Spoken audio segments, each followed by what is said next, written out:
Research कहती है दुनिया में सबसे बड़े झगड़े का कारण है धर्म। धर्म के लिए, धर्म के नाम पर लड़ते हैं। मतलब शायद हमसे कहने में गलती हो गई, धर्म के कारण झगड़ा, धर्म को ले लेकर के झगड़ा, ये दुनिया के सबसे बड़े झगड़े का कारण है।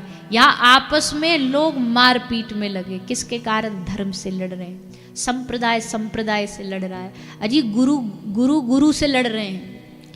अच्छा गुरु गुरु भी नहीं लड़ते तो चेला चेला लड़ जाते अपने गुरुओं के लिए। हमारा गुरु का झंडा ऊंचा, किसी गुरु जी का झंडा अगर नेक सन नीचे रह गया ना तो दूसरे वाले का सर फोड़ दे।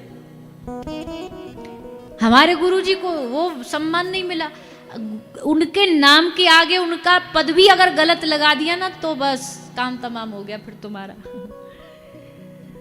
धर्म, और लोग बिना पढ़े लड़ रहे हैं, बिना शास्त्र को पढ़े, बिना शास्त्र को जाने लड़े जा रहे। व्यास जी को लगा कहीं हमारी भागवत भी इसका शिकार ना हो जाए। क्यों?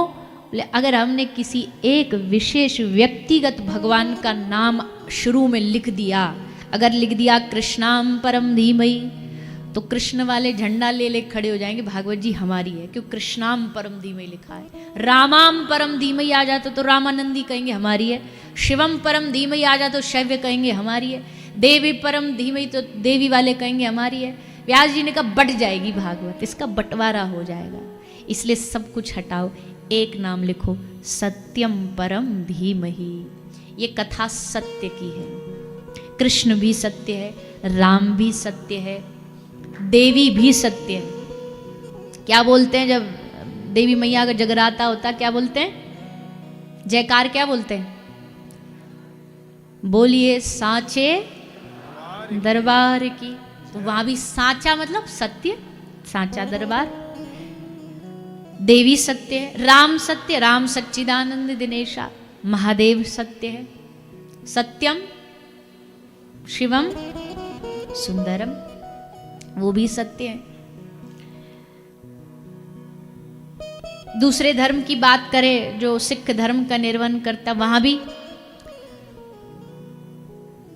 क्या बोलते हैं जब मिलते हैं? सत श्री अकाल, वहां भी सत्य है।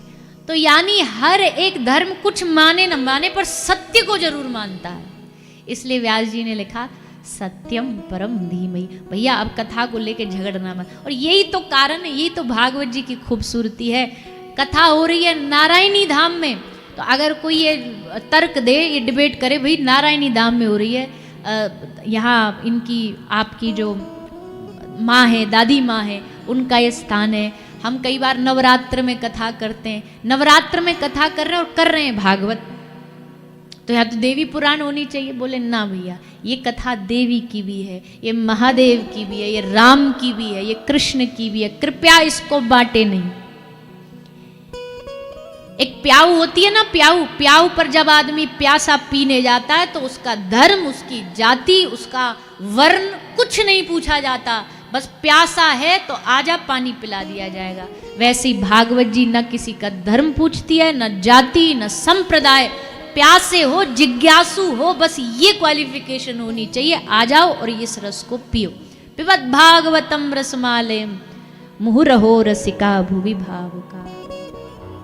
इसलिए ये तर्क का विषय नहीं होना चाहिए, कभी नहीं होना चाहिए, धर्म झगड़े का विषय होना ही नहीं चाहिए। इसलिए व्यास जी ने झगड़े को खत्म किया, सत्यम परम धीम, भगवान को प्रणाम किया।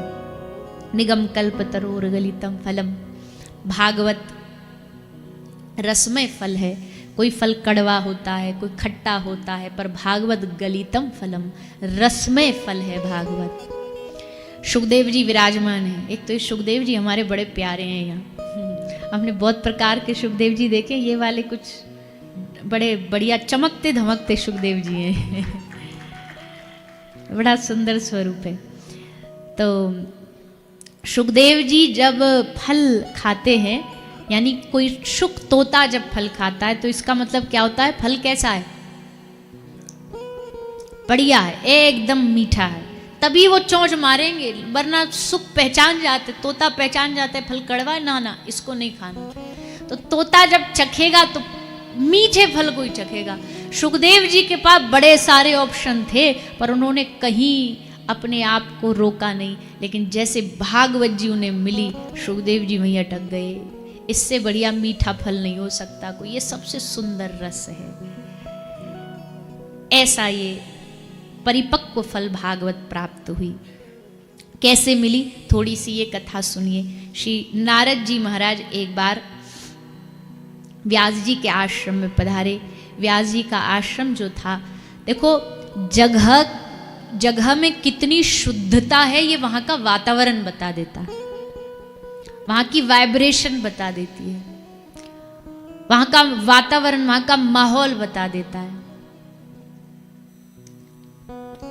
यहां कोई कितना भी अशांत आदमी आए, दुनियादारी से झगड़ा, दिमाग खराब आए, और जैसे यहाँ आएगा ना शांति भरे से नारायणी धाम में, और आकर के कहीं शांति से कोना पकड़ के बस बैठ जाए, बैठ करके बस थोड़ा सा शांत हो करके अपने मन को, इधर से पक्षियों की चहचहाट आ जाए, उधर से मंदिर की, देखो फिर बज गई,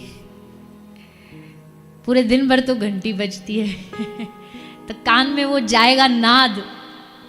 आज हम रिकॉर्डिंग कर रहे थे कोई भजन की, कुछ वो ऐसे घर पे इस टेम्परेरी स्टूडियो बना के, तो अब एक लाइन गाएं 100 टन बज जाए तो फिर एक गाँव में, आधी गाँव में फिर टन टन की आवाज़ आ जाए। तो हमने कहा ये कैसे रिकॉर्डिंग होगी, फिर बताया कि 12 बजे मंदिर विश्राम हो जाएगा, फिर 12 से 2 बजे तक कर लेना। तो फिर हमने तब करी। तो वातावरण देखो, घंटी बज रही हो, कहीं शंख की ध्वनि आ रही हो, कहीं किसी पक्षी की चहचहाट आ रही हो, ये किसी जगह की, ये भूमि की, ये मिट्टी की सौंदर्यता होती है, ये वहां का सुख होता है। तो नारद जी आए व्यास जी के आश्रम में, और संत के आश्रम में जब आदमी आता ना, तो एक इमेजिनेशन लेके आता है, एक विचारधारा लेके आता है, सब कुछ आनंद होगा, बढ़िया सुगंधित वायु चल रही होगी, चारों तरफ शांति शांति होगी। संत से आशा भी यही रखते हैं कि जब कोई संत मिले तो उसको देख करके मन शांत हो जाए। अब अगर संत ही चिंता में दिखाई दे जाए तो, संत ही डिप्रेशन, कभी आपने सुना कोई साधु डिप्रेशन गोलियां खा रहा है?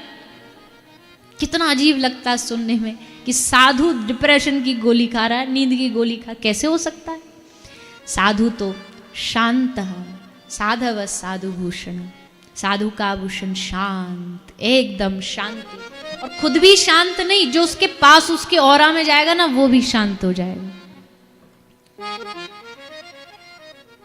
भैया हमारे इस देश में ना साधुओं का बड़ा महत्व है, संतों का बड़ा महत्व है। संत तो संत होते हैं।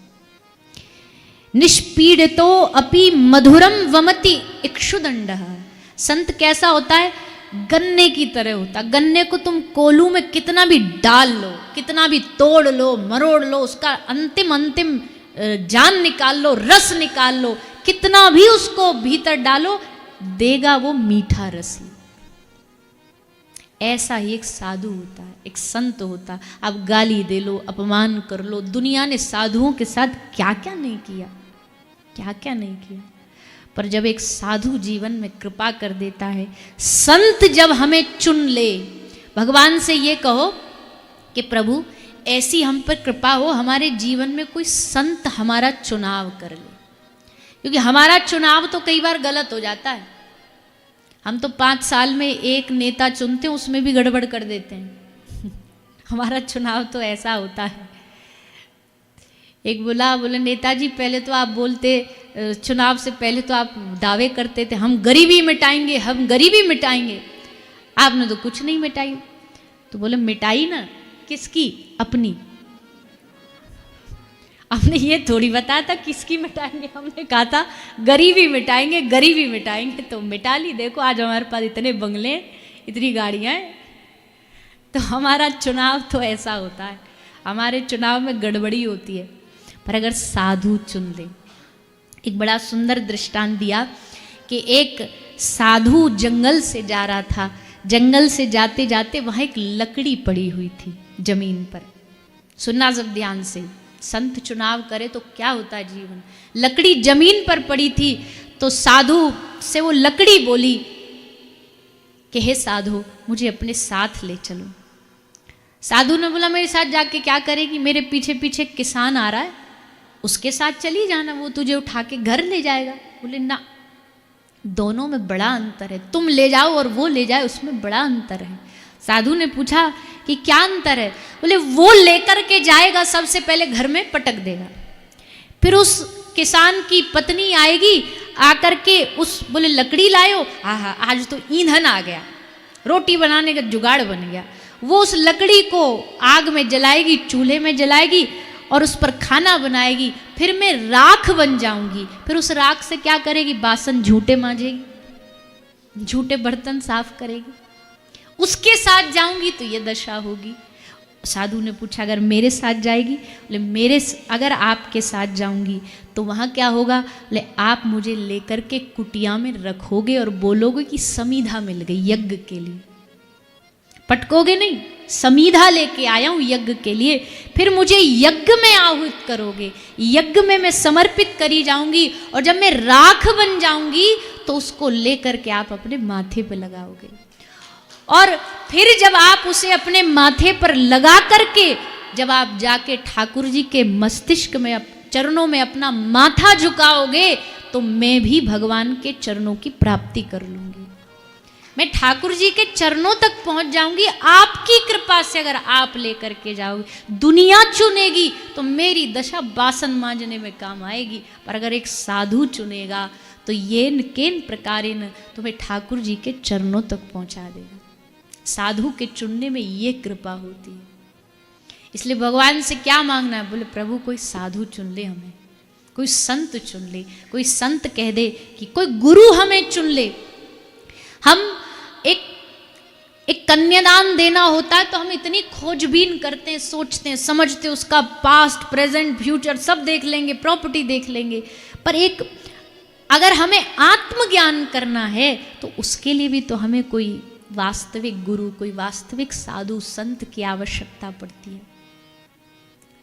इसलिए कह रहे हैं श्री नारद जी महाराज की जैसे व्यास जी के आश्रम में गए, देखा सब बड़ा उलट पुलट उदासी छाई हुई है, क्या बात है, पूछा व्यास जी से, तो व्यास जी ने बताया हमारा मन शांत नहीं। बोले आप साधुओं के मन शांत नहीं, क्यों?